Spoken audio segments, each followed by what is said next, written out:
but we do such a poor job of educating our population. You know, how many of the politicians really know? There's a lot of information available, but a lot of people don't know how to search it out. I used to spend hours and hours and hours searching out information. Today, I spend hours and hours and hours trying to separate good information from bullshit. But what's your take on the national debt? We have so much in the way of assets that if they were utilized, we could probably pay off the debt. The government is not the answer. The government is the problem. If they can't spend it efficiently, they'll waste it, which is what they've been doing for decades. Yeah.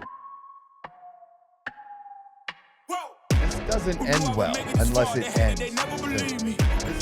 Can't just report the fucking obvious.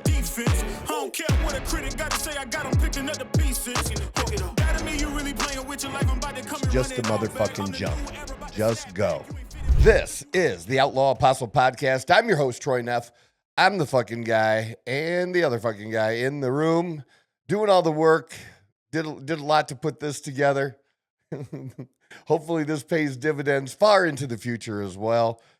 And that is Chase. How are you, Chase? You good, brother? I'm doing pretty well, man. How are you doing today? I'm doing good. Let's get this show on the road. Let's do it. Let me introduce someone I've known about for years and years back in Toledo, Ohio. We're going to have a special guest today, and that is Doc Treece, former money manager. And I'm going to let Doc, how are you, brother? I am great. You escaped to the sunshine, and Yes. here I sit in the Northwest Ohio. I decided to live where I vacationed. It's a pretty smart idea. Doc, you know, I've known about you and we've known about each other for a number of years, being in the financial business at the same time for quite a number of those decades. But for the people listening, you know, give a little bit of your background, especially in the financial area. Well, I don't know how far back you want to go, but I have a pretty wild background. I grew up in Tennessee on a farm and moved away from there right out of high school, moved to the north, worked for Ford Motor Company for a number of years, worked for an oil company for a number of years. And then I discovered the investment business, and that was in 1979, and fell in love with the investment business. I managed money for about 41 years. Managed money for clients. We had a unique strategy that we used. And about a few years ago, I gave the business to my son and did nothing for about a year and got really bored and now work for Mercedes-Benz. That's not a bad journey for sure. Now, you know what's interesting, because, you know, well, my journey started a little later than yours, but if you remember, because you probably will, what was where was the Dow at approximately when you started in the business? It was below 1,000 Below 1,000 when I started in the business. Yeah, because remember, I started in the late 70s, and that was not a particularly pretty time. The Dow hit a high of, I think it was around 1,100 or so in 66, and didn't get back above that high and stay there until Ronald Reagan was president in the 80s. And I've made a lot of money in precious metals over my career. And when I started buying gold, it was under 100 an ounce. Wow. It's just curious to me, because I remember when I started in the business, and it was probably in the right around 3,000 or so. And people thought that was so high. The market was so high. And, you know, you competed through that period of time too. I mean, we competed against other financial instruments or, you know, just basic types of accounts that like paid like real interest. That we grew up in a time, or we're in business at a time when interest rates, you know, could be 7% on a CD. Well, that's true. I saw double-digit interest rates on CDs at one point. But I also remember that my first mortgage was 14 3/8 on a 3-year ARM. So there was good and bad to the high interest rates. But you know, you brought up the Dow. One of the interesting things about the Dow, in my opinion, too many people relate the Dow as a constant. But if you look, there's not a single company in the Dow that was in the Dow 50 years ago. And The how do they Dow has completely, the companies in the Dow have completely completely changed? changed. Well, and our economy has changed, but what even being in the business, I can't even tell. What's the requirement, or how do they go about that process of deciding who they're gonna add or subtract? Well, they try Is to have it started out as Dow Jones Industrial Average. It started out being all industrial companies. But over time, they have morphed that into, they try to find companies that are more representative of the overall economy. And so now there are retailers in it. There's tech companies in the Dow. So there's a lot of different companies in the Dow now than there was originally. As industry became less of our economy, they started to find companies that were more representative of the economy. So I remember going to New York, and this was probably 2000 because it was a year before 9/11. And I remember going to the New York Stock Exchange and buying a Dow 10,000 hat because that was such a big deal. And I think there was a guy by the name of, you probably remember him too, Harry Dent, who wrote a book like Dow 40,000, and people thought that dude was insane. And then here we are today.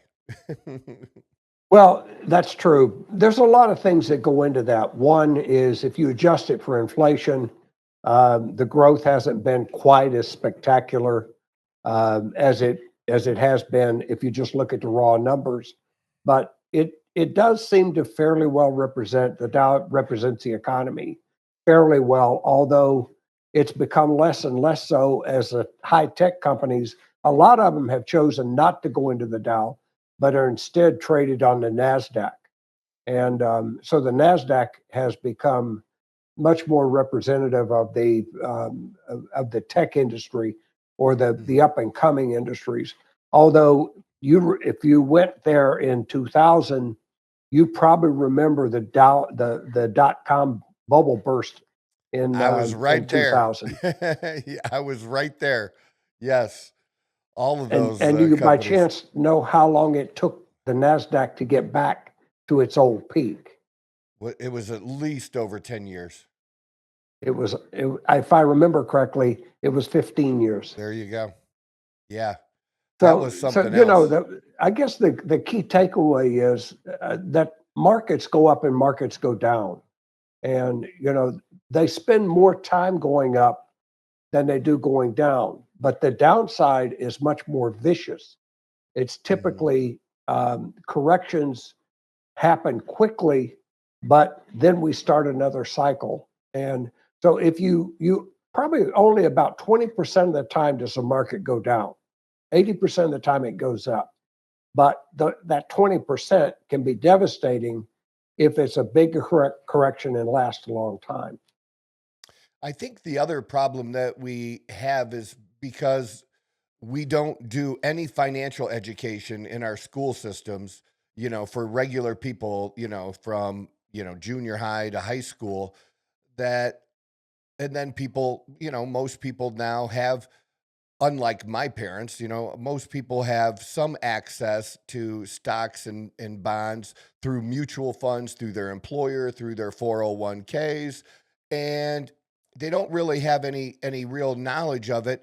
And they get in, and we have a long run, like you said, or a period of time where it's just pretty much going up, and that's how they think that works. And so when we do have, really, like what you said, is a typical ups and downs and corrections, they're in shock that such a thing could could even happen. But we do such a poor job of educating our population, and it's been that way for so long. That's always made me a little sad that we don't do better. I mean, we don't teach people, how interest rates work on a loan. I mean, and I think it's maybe that's reflected in our overall state of the country, that, how many of the politicians really know? We just do a poor job of managing, budgets and money. So, Well, that is a big shortcoming of our educational system in this country, is that we don't teach people about that. And starting in the 90s and in the 80s and up into the 90s, I taught a continuing education class at University of Toledo. It was geared toward people who were more mature, but looking forward to retirement. And it was an 8-week course. And I taught that for probably about 10 years. And the demand was considerable for people who wanted to know more about investments, wanted to know what's a mutual fund, what's an ETF, what's a stock, what's a bond. And that's what the course focused on. But even that's not available anymore. There's a lot of information available, but a lot of people don't know how to search it out. or there's, same for me in the fitness business now. There's plenty of information out there, but there's plenty of bad information too. And being able to decipher the good from the bad, that's always been the case. But we're on information overload now. I think it can be, just overwhelming how much is out there. Let's kind of start tying this into today and today's, politics with the market. How much sometimes our economy goes, the same direction as the stock market, and sometimes they diverge from each other. I also try to point out to people that, there's a difference between the overall economy and your personal economy. I've had some of the best times or best financial years of my life when the country was in the shits, and vice versa. So what's your kind of take on that and tying that into today? Well, today we're in an unusual time, and I think that people are not um, understanding what's going on politically, because politics does impact the economy.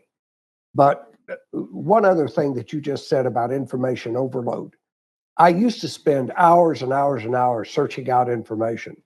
Today, I spend hours and hours and hours trying to separate good information from bullshit. Hmm. And there's so much information, but so, like you said, so much of it's bad information. But back to the politic intersection with investments, I probably am more positive on the U.S. economy today than I've been in the last 10 years. I'm seeing things happen. And remember, early in my career is when Ronald Reagan was elected president. And I watched what happened with Ronald Reagan. And remember, Ronald Reagan came in when inflation was exceptionally high, interest rates were high, the economy was in a funk, um, energy prices were high thanks to the Jimmy Carter years. Mm. And it took about 6 or 8 months for Reagan's policies to kick in. But once they kicked in, we had over a decade of good economic growth in this country. Matter of fact, that was the last time that we had an annual growth rate of 9% in GDP. We haven't seen anywhere near that number since then. But some of the things that are going on with the commitments Trump's gotten from foreign countries to invest here, and I hear a lot about, well, the economy can't grow because our savings rate's so low. Well, that's true. The savings rate in this country is exceptionally low, but he's been able to convince foreign countries and foreign investors to fill that void. And I think it's going to be very good for our economy once everything gets settled in and we start seeing the effects of that investment coming here. So I have been expecting a major market correction for some time, but watching what's happened over the last 6 months, I think that may be put off for a while. My son and I were talking yesterday. Several years ago, I gave him my investment business and decided to go do something different. And we were talking about what we're seeing. And I said, we were probably on track for a big market correction and a big economic correction. But I think that may be pushed out into the future for quite some time because of the effect of what we're seeing. I agree with that. That also kind of leads me to the talk here, this week because of Trump's big, beautiful bill about the deficit. And, the one thing I am disappointed in, I think his big, beautiful bill does a lot of things. I think the way the government scores, that they don't do, there's not an honest way to like really reflect what the policies are going to do and how they project into the future what's going to be added to the debt. But there's no denying that we're adding to the debt all the time. And I'm in the camp of probably Johnson and out of Wisconsin, who there's a small group of senators that would like to go back to pre-pandemic spending levels. Like, okay, the pandemic's over. Why wasn't that an easy thing to do? It's because once they start spending money, they just keep spending money, and you never get that back. I mean, Reagan era was phenomenal, but even in the Reagan era, to make the deals that he made, he got the tax cuts, which did propel the GDP to such great numbers, and he was promised spending cuts later on, and then those spending cuts never happened. What we've never done, and I was trying to tell Leo this, I think last episode we were talking a little bit about it, is we've never tried it in this country. We've never both cut spending and cut taxes for growth, because people don't understand that when we cut taxes, we actually take in more money. I mean, I understand how that seems like opposites, but that's what happens. What do you think would happen if we were able to cut spending in a serious way? I mean, I believe in a balanced budget. I do. And we've kicked this can down the road for as long as you and I, and longer than you and I were even in the financial business.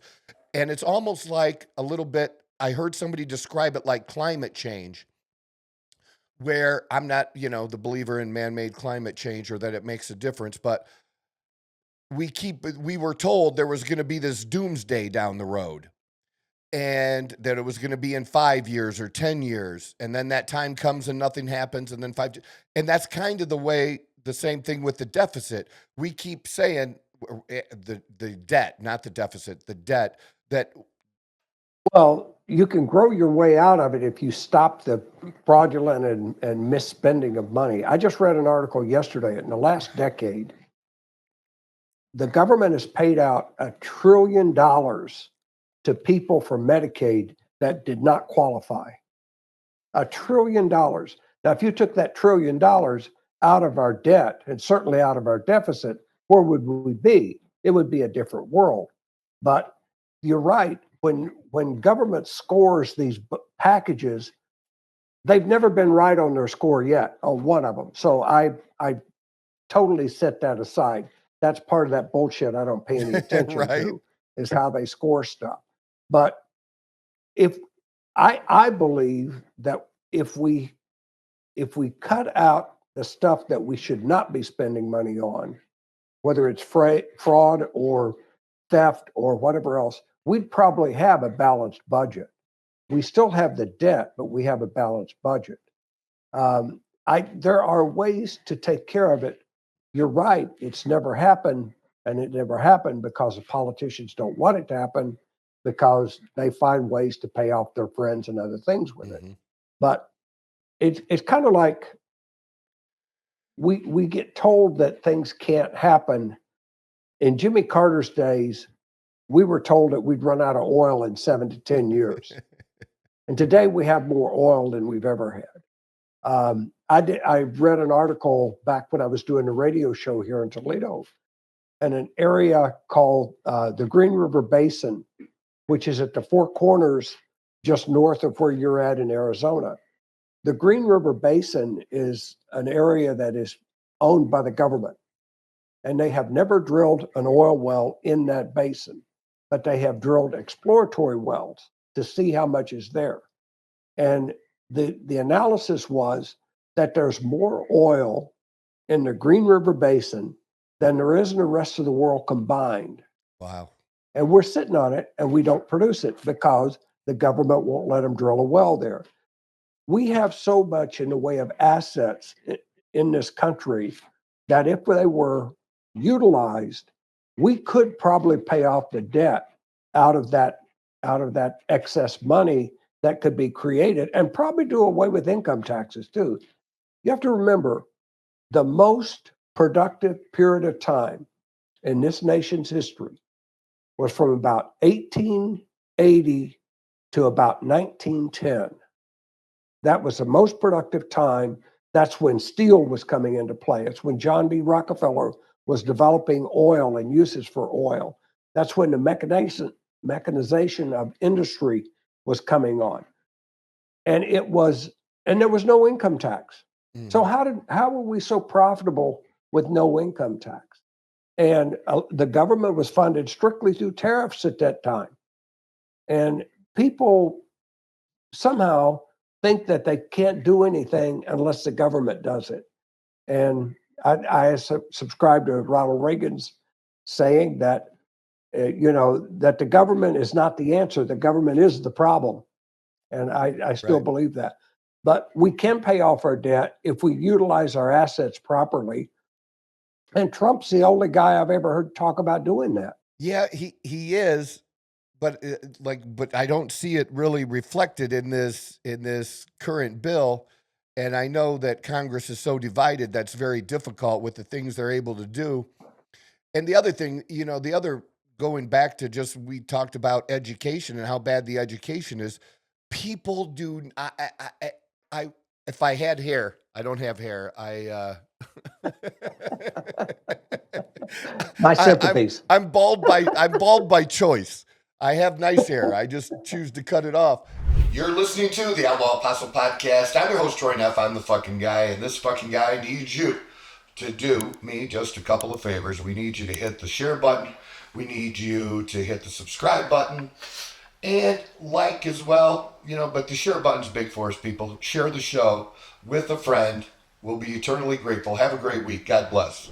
But I'd pull my hair out on a regular basis, Doc, because people don't understand our current tax, who pays taxes.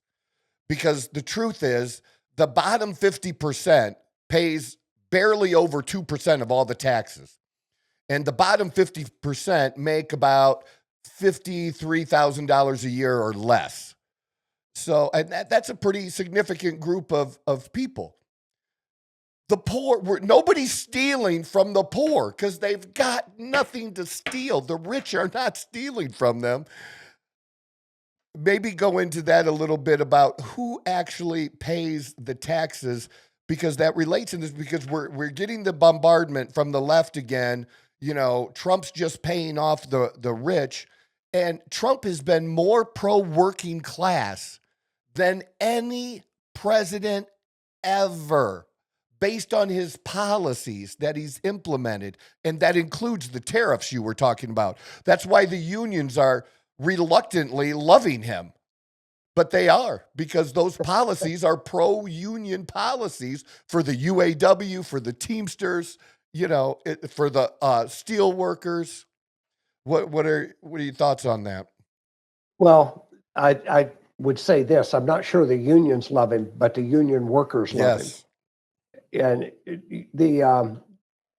if you start taxing your wealth, the old saying, if you want less of something, tax it. So if you start taxing wealth, people find a way to hide the wealth. So you need a different system. I do agree with you about Ron Johnson. I think that the bill that came out of the House was good as far as it went. But if you listen, Trump said either yesterday or day before that he was firmly behind the Senate reworking the bill and to start cutting spending. And I think that the bill that comes out of the Senate will show a lot of cuts. I believe that they've got the votes to stop it if those cuts don't materialize.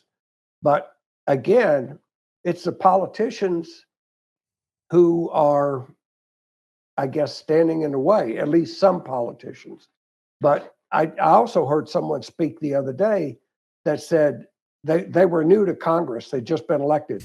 And they said their biggest surprise was that the people who are elected to Congress have no concept of what's in the Constitution.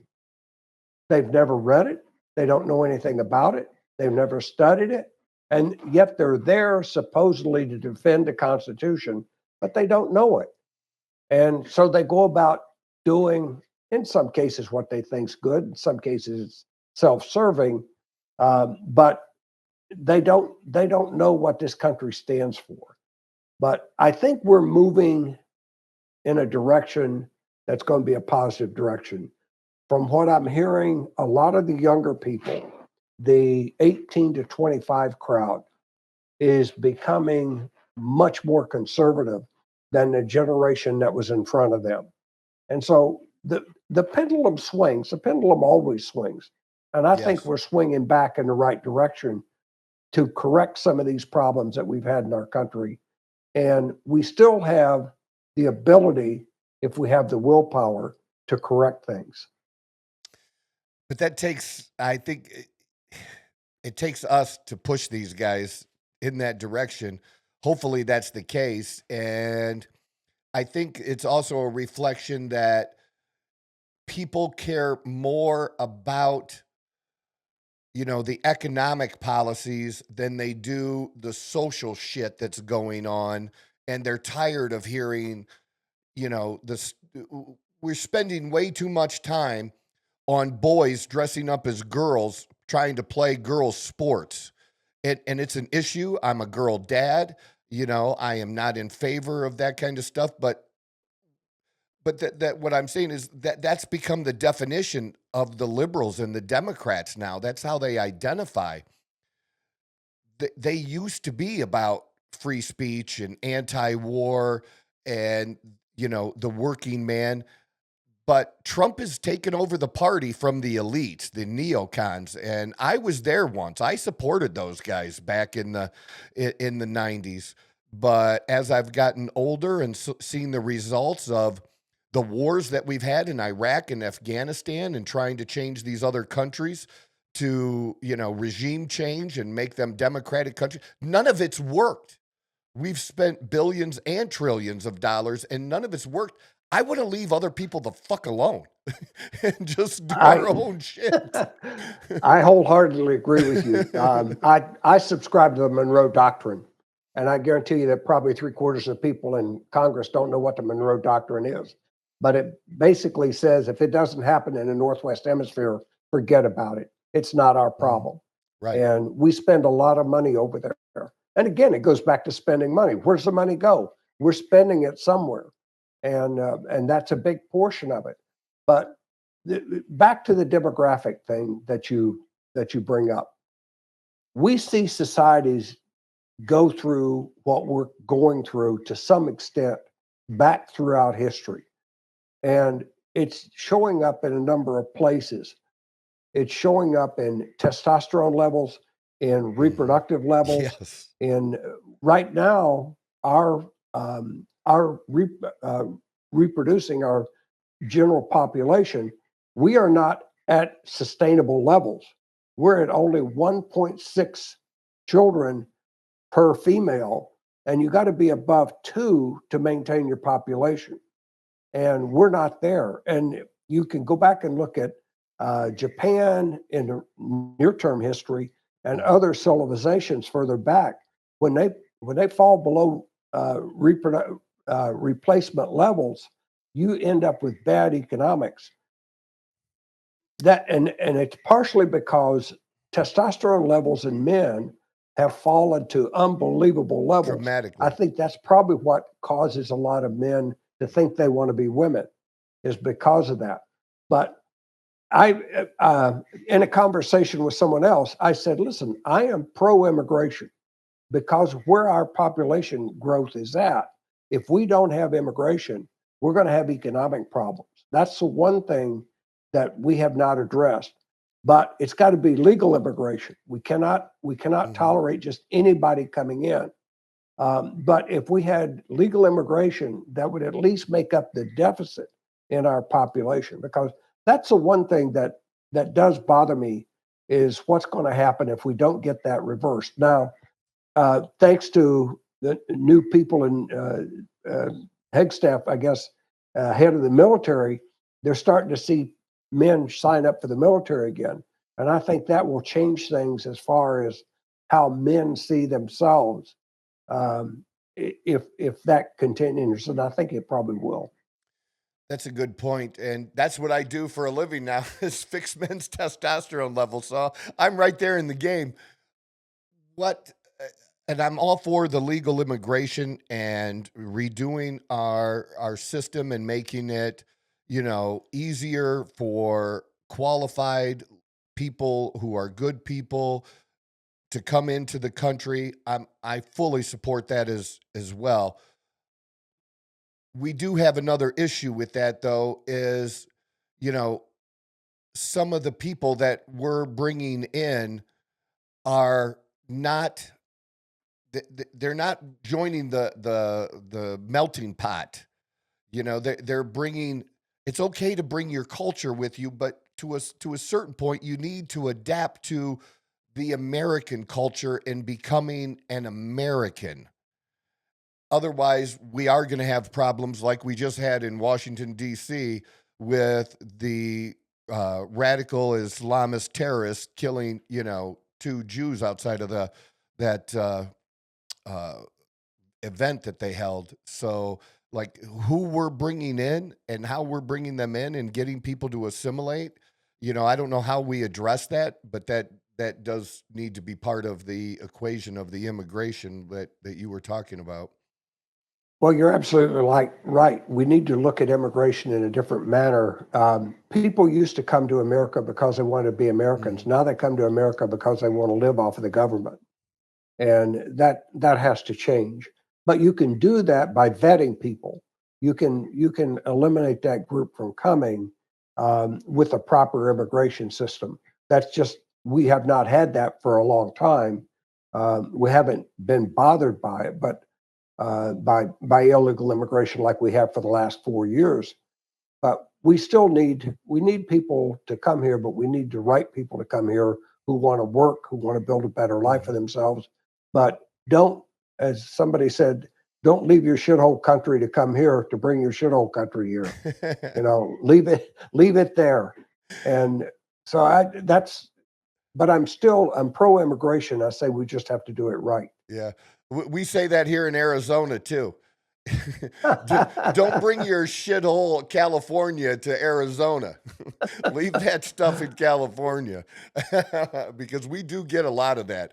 We get a lot of people from Washington and Oregon and California moving here on a regular basis. And the small city that I'm in, Queen Creek, basically, is one of the top 20 fastest growing planned cities in the country. And it's a fantastic place. But yeah, we want them to leave some of that other bullshit behind. Like you're leaving for a reason. And it's not just, and if you're leaving from California coming here, then you're not just leaving for the weather, because they have some of the same weather that we do. So, well, there was a mass immigration from California to Austin, Texas for about a decade. But I just saw a report yesterday that housing prices are falling in Austin, Texas, the fastest of any city in the country. And so now it's coming back to haunt them.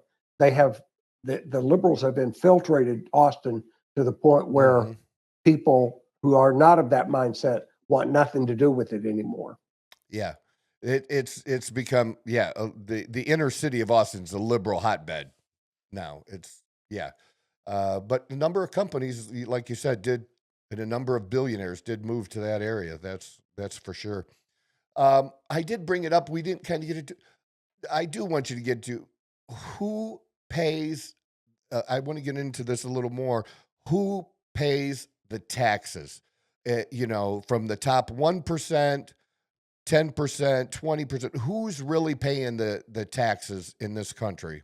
Well, if you look at the raw numbers in just dollars, forget percentages, the top 20% pay over 80% of all the taxes. But top 20% probably takes anybody from about 250,000 up. But they're paying about 80% of the taxes. even a lot of the people who are low wage earners actually are beneficiaries. They're getting either child tax credits or something else that quite often is they make more from taxes than they pay in taxes. But it's painful for everybody. I don't like paying taxes. I'm sure you don't. But it's still the wealthy people, like it or not, they're paying the majority of the taxes. But for them, maybe it's not as painful as it is somebody who's making 50,000 a year. And But what we're in real dollars, there's just not enough dollars at the bottom end of the scale. exactly what kind of I don't know if people understand how much people actually benefited from Trump's first term and his cut in taxes for the middle class and the changing of the levels where, like, I think it was at least 1 million people were taken off the tax rolls because of the adjustments, the standard deductions and stuff that, people were getting back what they paid. And like you said, many people get back. I call it welfare because you're getting money back that you didn't pay in, but there's a whole lot of people that do get money back that they didn't even pay in. I think we have people that are just uninformed, uneducated, that think because it comes out of their paycheck that they're paying taxes, when in fact they're getting it all back and more come tax time. And I don't know how people don't put those together, but geez, our population, like, we have to do better on education. It all goes back to the education side. But Trump made a statement some time ago that he wanted to take everybody making, I don't remember if it was 200 or 250,000 off of the payrolls. It probably costs the government as much or more to collect whatever they pay in than they actually pay in. The IRS is extremely inefficient. Well, all of government's extremely inefficient, but Yeah. they would probably be better off if those people weren't even filing forms, because it costs to take those forms in and to keep them, and it probably is not efficient. Yeah, I wish, we had a movement for a while. If you remember, probably about 15 years ago, we were talking about the flat tax again. And then there was somebody else that wrote a book because I remember interviewing him. It was Neil, somebody wrote a book on the sales tax, replacing the income tax with the sales tax and things like that. We had a movement for a while to maybe make Yeah. a big change, and that just petered out, much like the movement by Newt Gingrich to have term limits. And, I think if they can delay us long enough, it just disappears, and then, we don't get real change. But I'd love to. That's typically the way it works. Delay. Mhm. Congress is very good about, well, we'll give you a tax cut in 2030, and people feel good about that, but and they change the rule then before you get to 2030.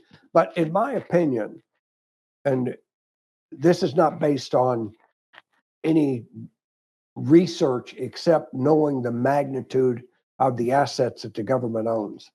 If the government focused on the assets that they have, collecting royalties and fees on producing those assets, that you could, and tariffs combined with it, you could do away with the income taxes in this country if we did away with the waste and fraud in government and quit paying foreign governments, if we quit paying people that shouldn't have money um, paid to them.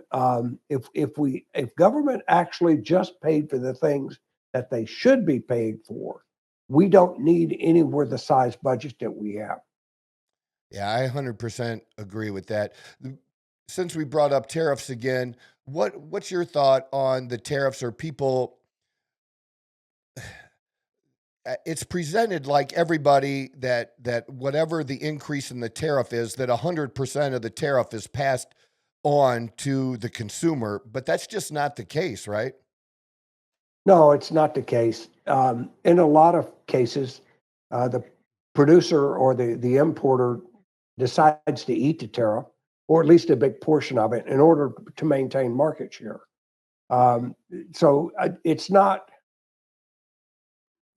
It's a misconception, and it's designed to get the average person to say, "Oh, I don't like tariffs." How much did you see your spending go up when Trump instituted tariffs in his first term? I don't Nobody recall. did. Yeah, What? none. And if they were so bad, why did Joe Biden take the tariffs off? He didn't. So the thing is that, this country ran on that, and they say, well, you've got the tariffs, but what will happen is production will shift. If I made a major mistake in my business career, it was supporting NAFTA. Yep. NAFTA Me too. sounded like a good idea. Yep. I thought NAFTA was a great idea, and I supported it. I didn't see what it was going to do to the working class. I did not see that companies were going to ship the jobs overseas, or not overseas, but to Canada and to Mexico. And NAFTA was a major mistake on our part, and it made a lot of companies and people wealthy, but for the average working guy, it was a disaster. Yeah, that kind of thing has more to do with the inequality that people are so angry about between, the billionaires and everyone else as anything. But it's not presented to them that way. They don't know where to really place the blame. You're going to go where your incentives are. Trump in his first term as well cut the corporate tax because we had, over $1 trillion sitting overseas that American companies were leaving there because they didn't want to bring it into this country and pay the high corporate tax. But when he reduced it, they started bringing money back here and investing here with that money. We got a bigger inflow. So just this idea of we just need to tax more, it never works. It's never worked. And I Reaganomics, trickle down economics is dismissed by many people today who didn't live through it like you and I did. Oh, like it was just a fraud and that. Money doesn't trickle up. It never has. It can only trickle down. There's no such Yeah. thing. But yeah. Well, if you think about politics and spending, think about politics and politicians as a spendthrift spouse.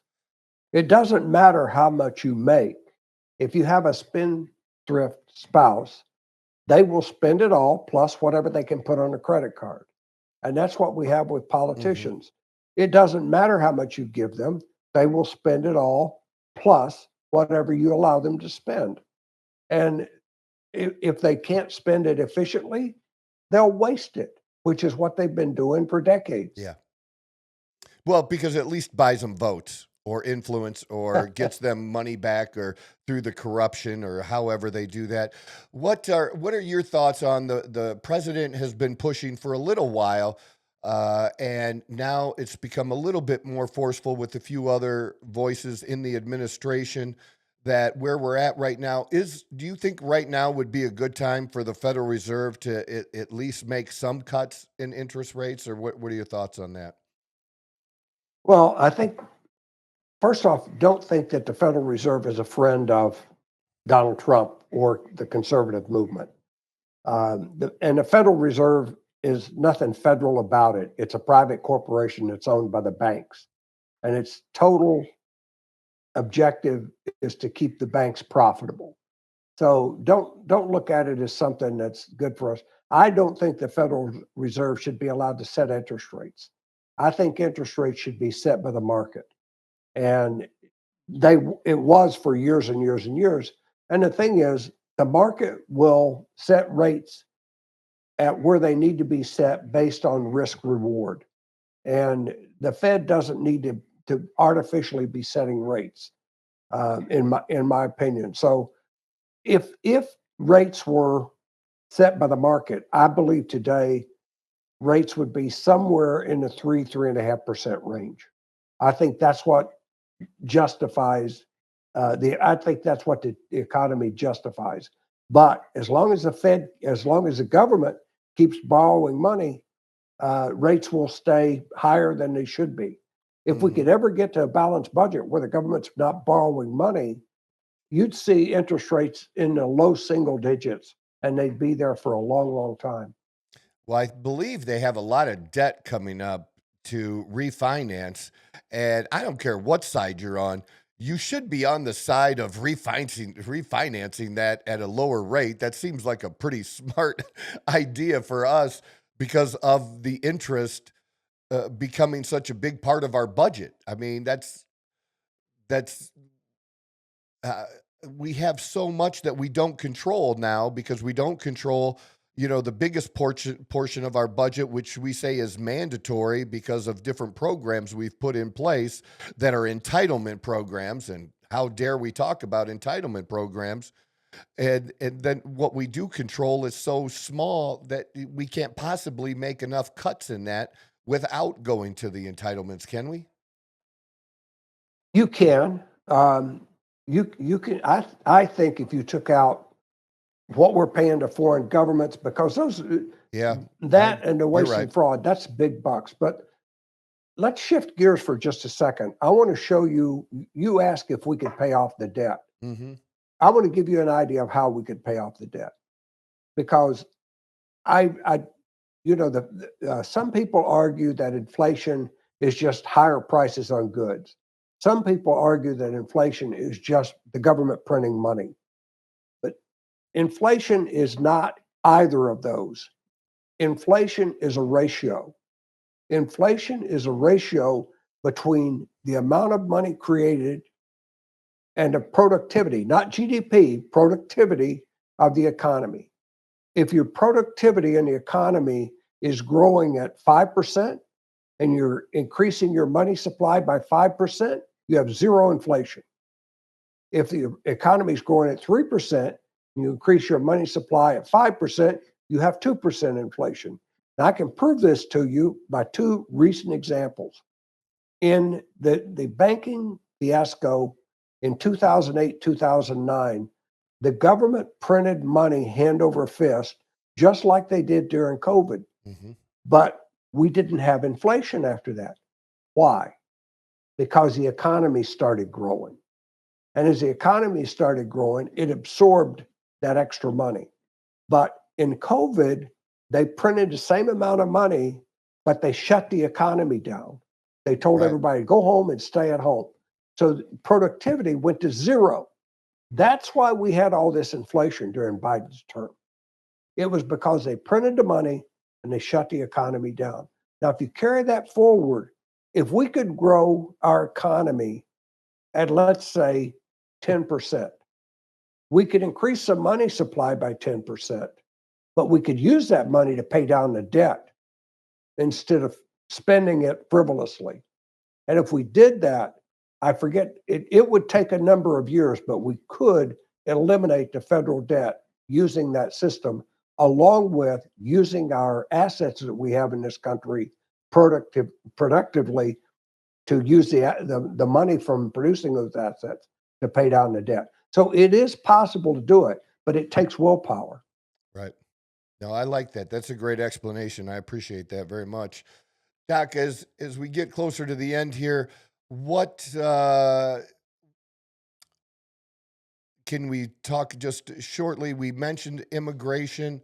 How much of an impact has illegal immigration had on our workers that are especially our labor workers who typically make 60,000 or less? How much of an impact did the just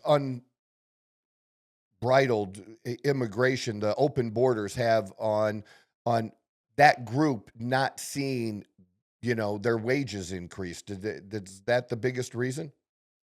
Well, it had an impact there, but I don't think that was the biggest impact. The biggest impact was in two areas. The two big areas were crime and the stress on the government spending. Spending $500 a week to house immigrants in a hotel in New York City should never have been done. The money that was spent put a tremendous stress on our economy that did not need to be. So between the crime and the spending, and a lot of those people that came here illegally have never worked a day. They've lived on the government ever since Yeah. they've been here. And so that's been the real damage done to the economy. If that were not the way, if they came here and worked, it might have taken some jobs from some people, but it would have provided more jobs in other areas. So I think the net would have been equaled out if we hadn't have had these other two issues that put stress on our economy, between the crime and supporting the people that didn't work. They just came here and the government started supporting them. What is your what policy since Trump has been in office have you been most happy with? And also, what policy have you been least happy with? Well, I think the most thing that I've been happiest with is him going after the deep state. You know, we have become a country that is not ruled by the people we elect. We're elected by we are ruled by the unelected bureaucrats who make their own rules. They don't go through Congress. Congress passes a law, and then the bureaucrats decide how to enforce the laws and what rules go around along with those laws. So going after the deep state's probably been the thing I've been most happy about. Least happy, he hasn't gone after them hard enough. He has not shown some of the people who used lawfare against him that it works both ways. Yeah. And he should. And maybe that's still to come. I don't know. But some of the people who were prime people who put him through court, tried to put him in prison, they have done things far worse than what he was accused of. And yet, so far, there's been no retribution, and there should be. You cannot have crime just for one group of people that gets punished and doesn't get punished for another group of people. You can't keep showing us the truth about what happened and that we all knew, but showing us that and then not have accountability on those people. And that's Exactly what I think we have right now. And I'm disappointed in that as well. Even simple things like James Comey's daughter is still a U.S. prosecutor. How does that happen? Like, Yeah. just fire her. Or they're in the USDA, you know, under RFK, who I've become a fan of, the chief of staff for the secretary of the USDA now was a seed oil lobbyist, which is exactly the opposite of what we're talking about in health and foods. It's like, it's really hard for any president because our president's not going to pick the chief of staff that far down into the process. You got to count on your people in administration. You got to count on loyalty. They act like that's a bad thing, but you need people who believe in and want to implement your policies, or it makes it difficult. I think he's doing a much better job this time, but where there was real corruption, where like, and some of this spending and things that Doge uncovered, I want to see those people prosecuted. Yeah. Well, I'm with you, but remember this bureaucratic system, the deep state, for lack of a better word, did not happen overnight. Right. It's been developing for 30, 35 years, and you're not going to cure it in 150 days. It's going to take time because, but look at who's attracted to government. Typically, who wants to be in government? Liberals. Most conservatives don't want to be in government. They want to go start a business. They want to live their life. Mm-hmm. And so what you have is the people who've been attracted to government are the exact opposite of the people you want to have in government. They believe in big government. They want to use big government. And unfortunately, when they start using big government, it's not in our favor. And so I think it's going to take some time to do that. But I just saw that just before we went on the air, I saw Rubio has just told people I think he's doing away with 300 Secretary of State office or Department of State offices around the country, doing away with about half of the people that work in that agency. Mm-hmm. So I think that's a good thing. Yeah, he's by far been one of the most active of the secretaries and getting a lot of spotlight and doing a very good job. I love what JD Vance has brought to Trump and the ticket and what he's done. That's going to be interesting in a few years, but Rubio is definitely setting himself up to be in a good position to run for president. I think because of that, I love what he's doing there. So you asked me what I liked best and what I liked least. You did not ask me what I was most surprised about. All right, hit and me. I will tell you, Marco Rubio is the biggest surprise to me. I was not a Marco Rubio fan. I was seriously depressed when he was appointed Secretary of State, but he has been a shining star, and I could well support him for president now, and I never would have before. Right. No, I totally agree with that 100%. He's been a big surprise and a good surprise and done an excellent job. And I love when he's in front of Congress and gives it back to him, and the transparency, it's like, it's seeing Trump all the time. I know annoys a lot of people, but that's okay. But his whole administration, and he'll call people up on the carpet during a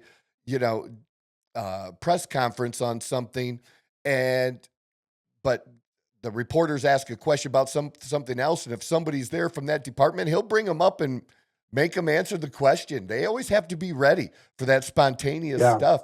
Trump will, it's phenomenal.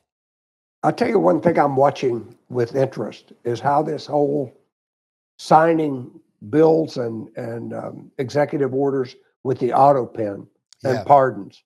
I want to see how all that plays out. Someone should go to prison over that. I don't know who, but there's somebody out there that was in charge or running that auto pen that was not elected president. And I don't think Biden knew half of what was going on in his presidency. I think that's I hate to say that because I don't like him, but I still don't believe he knew what was going on. No, and it's, to a certain part of it, it's sad. It's literally sad what was, how he was used and what was done to him. He should have been home with his family. I would not have liked to have had Kamala Harris as president, but if they cared about democracy, what they would have done is they would have removed him sometime in 22 or for sure by 23, and she should have been president by all rights. That's how our system works.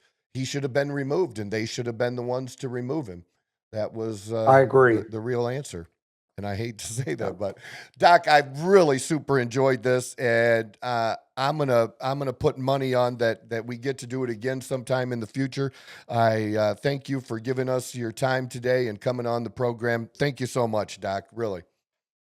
Thank you for having me. I enjoyed it. Thank you.